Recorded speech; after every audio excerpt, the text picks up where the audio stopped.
मैं प्रेग्नेंट हुई तो मेरे पति का रंग फीका हो गया। फौरन उसी रात मुझे वो गांव से दूर एक कमरे में ले गया और बोला, पूरे 9 माह तुमको यहीं रहना है। और जब आखिरी दिन मुझे दर्द शुरू हुआ तो फौरन एक औरत अंदर आई और मेरा बच्चा छुपाती हुई बाहर ले गई। कुछ देर बाद मेरा पति रोता हुआ अंदर आया और बोला, बच्चा तो तुमने मुर्दा पैदा किया है।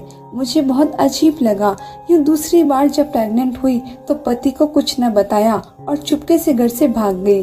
एक दिन डॉक्टर से चेकअप करवाने आई तो वो अल्ट्रासाउंड करती हुई चीख पड़ी और फिर थोड़ी ही देर बाद डॉक्टर्स की पूरी टीम ने मुझे जंजीर से बांध दिया और बोले कि तुम्हारे पेट में तो। मैं शादी की रात में घूंघट ओढ़कर बैठी अपने पति का इंतजार कर रही थी।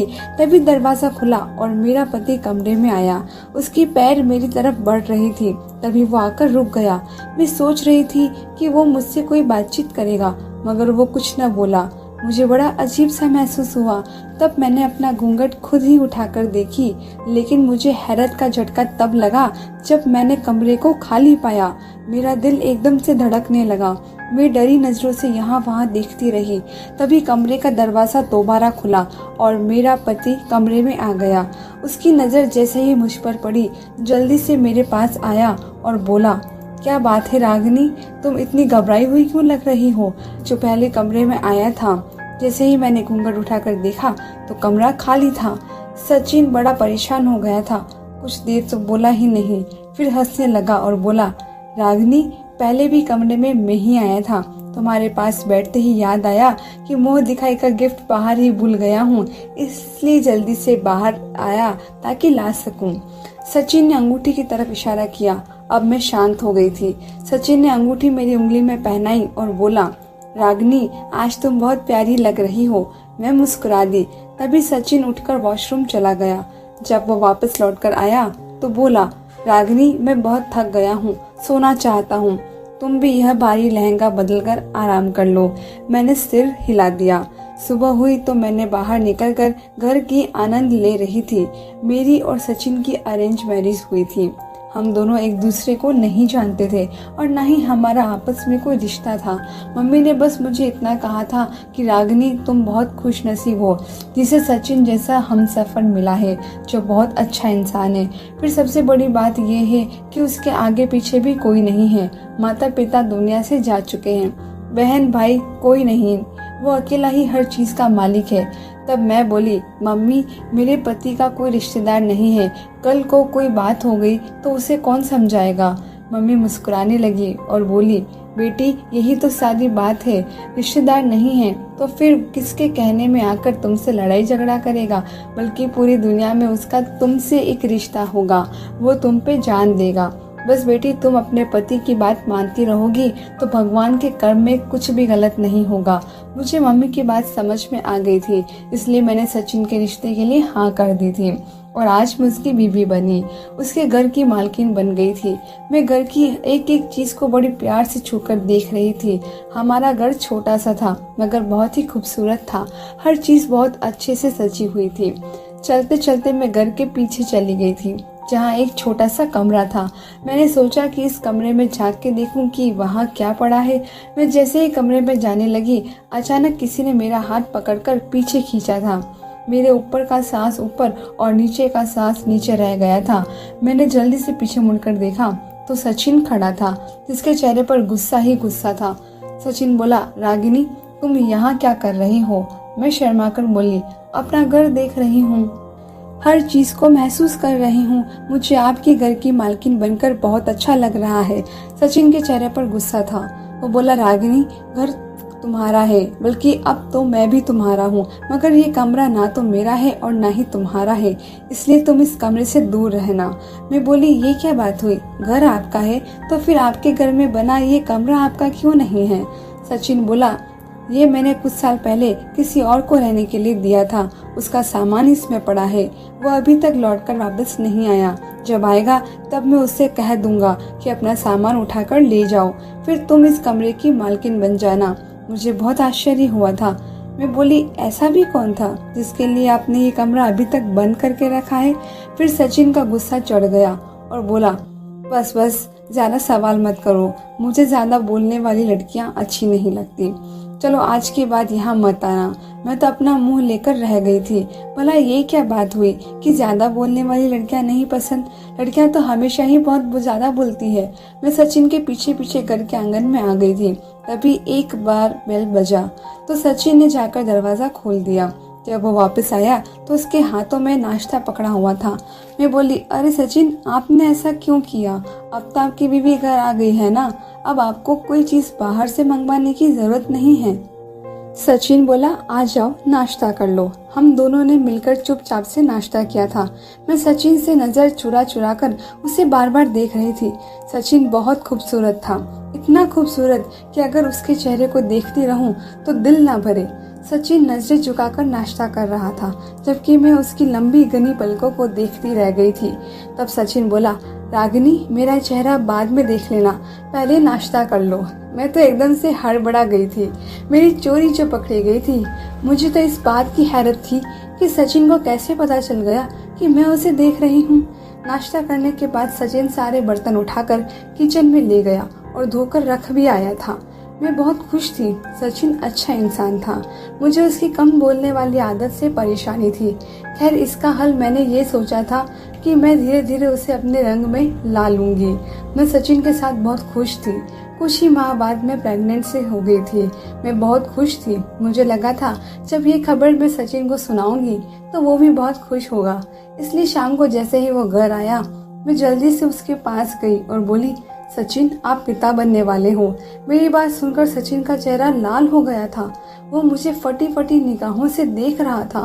फिर बोला, बधाई हो रागिनी, तुमने तो बहुत अच्छी खबर सुनाई है। जबकि मैं सचिन के चेहरे पर लिखी हुई रंग पढ़ रही थी कि उसे मेरी बात सुनकर बिल्कुल भी खुशी नहीं हुई थी। मुझे उससे इस तरह ठंडे रहने का भरोसा नहीं था। मैं चुप करके अपने कमरे में चली गई। मेरी आंखों से आंसू बह रहे थे। थोड़ी देर बाद ही सचिन कमरे में आ गया। वो बोला, क्या बात है रागिनी, यूं बच्चों की तरह क्यों रो रही हो? मैंने कहा, आपके बच्चे की खबर सुनकर खुशी नहीं हुई इसलिए। सचिन ने मेरे हाथ थाम लिए और प्यार से बोला, मुझे बहुत ज्यादा खुशी हुई है, मगर आजकल मुझे कारखाने की तरफ से परेशानी है। मैं जिस ऑफिस में काम करता हूँ वो दिवाली की तरफ जा रहा है। बॉस ने आज ये खबर सुनाई है कि उन्हें कुछ वर्कर्स काम से कम करने पड़ेंगे, क्योंकि इस समय इतनी तनख्वाह है वो अफोर्ड नहीं कर सकते। मुझे ये फिक्र है कि कहीं मेरी नौकरी भी ना चली जाए। मैंने सचिन के हाथ पर हाथ रख दिया।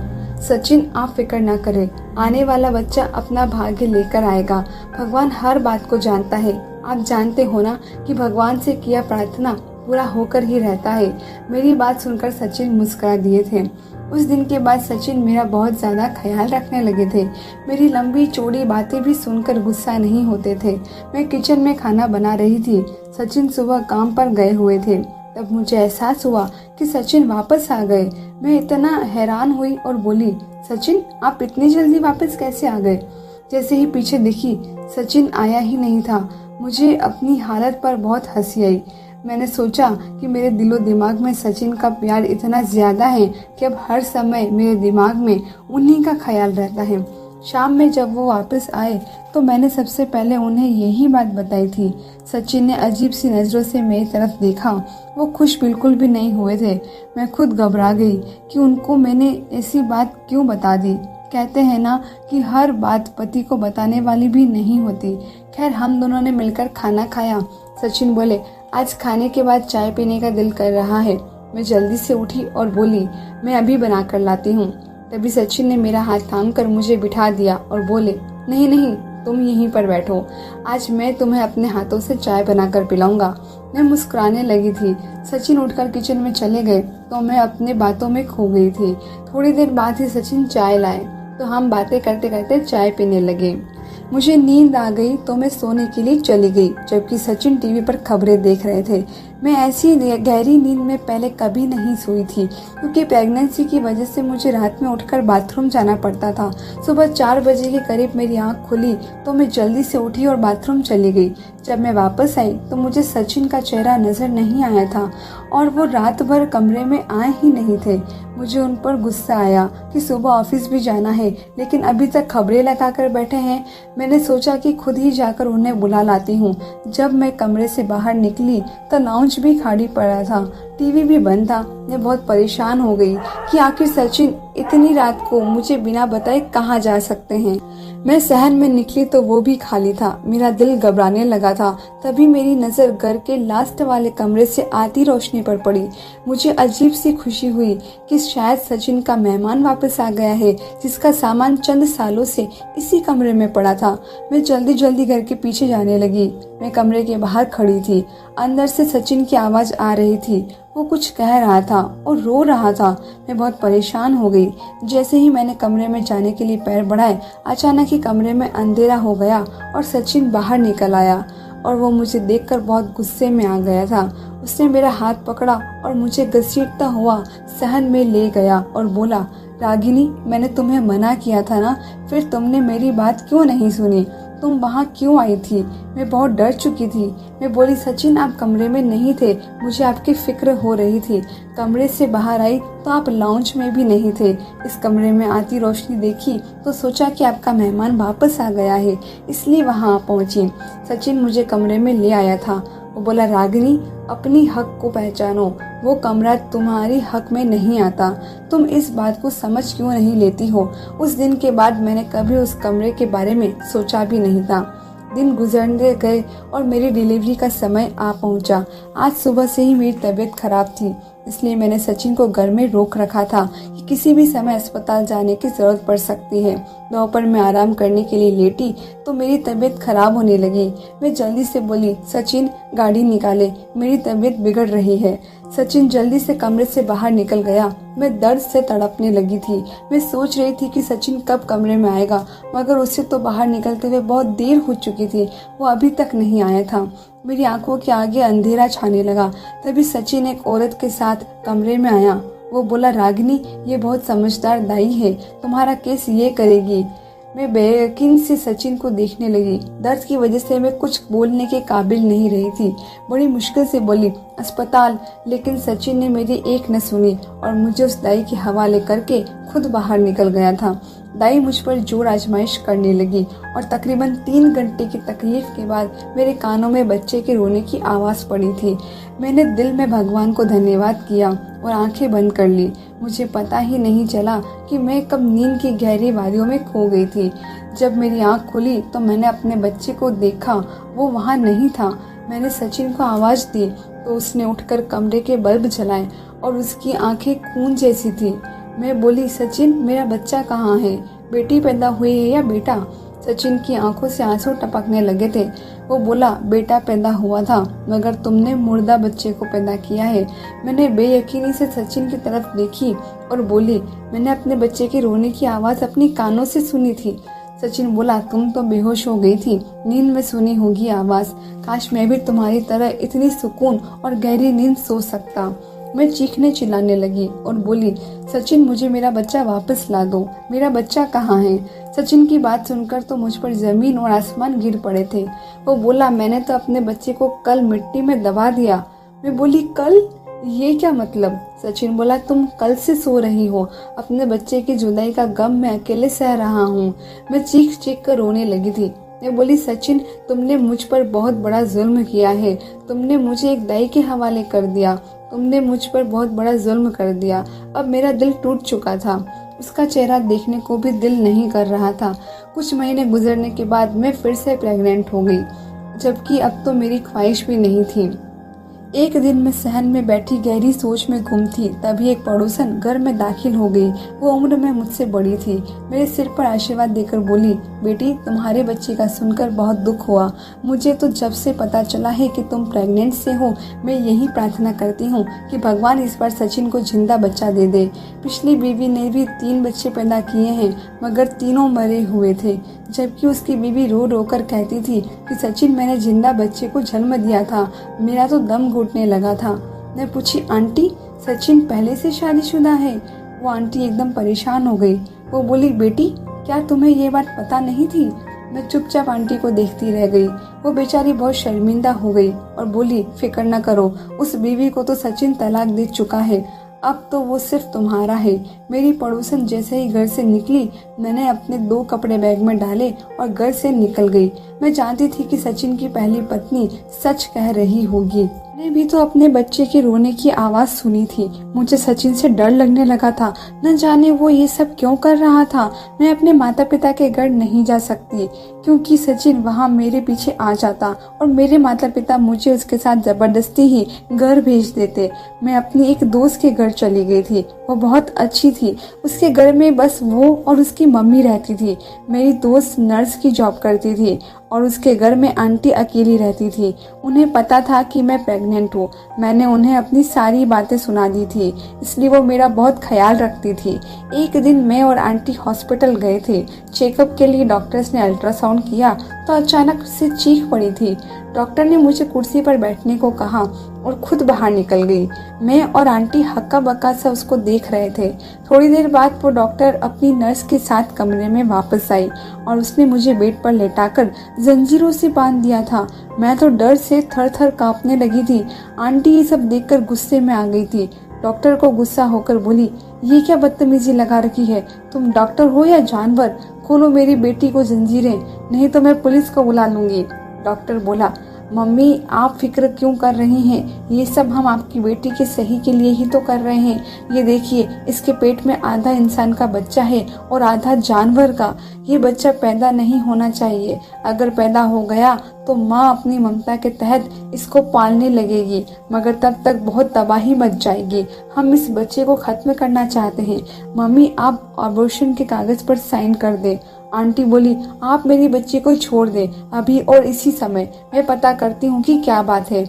मम्मी मुझे अस्पताल से बड़ी मुश्किल से बाहर निकलवा कर लाई थी। मैंने आंटी से कहा कि मैं अपने पति के घर जाना चाहती हूँ, वो ही बताएगा कि आखिर क्या बात है। हम दोनों घर चले गए थे। घर खाली पड़ा था। मैं आंटी को घर के पीछे ले गई। मेरी हैरत की इंतहा न रही। वो कमरा खुला हुआ था। सचिन भी वहीं पर बैठा हुआ था। मैं कमरे में गई। सचिन मुझे देखकर बहुत डर गया था। मैं बोली, मेरे पेट में पलने वाला बच्चा आधा इंसान और आधा जानवर, इसके पीछे क्या राज छुपा है? मुझे वो तुमसे जानना है। सचिन रोने लगा और बोला, रागिनी मैं बहुत खराब इंसान हूँ।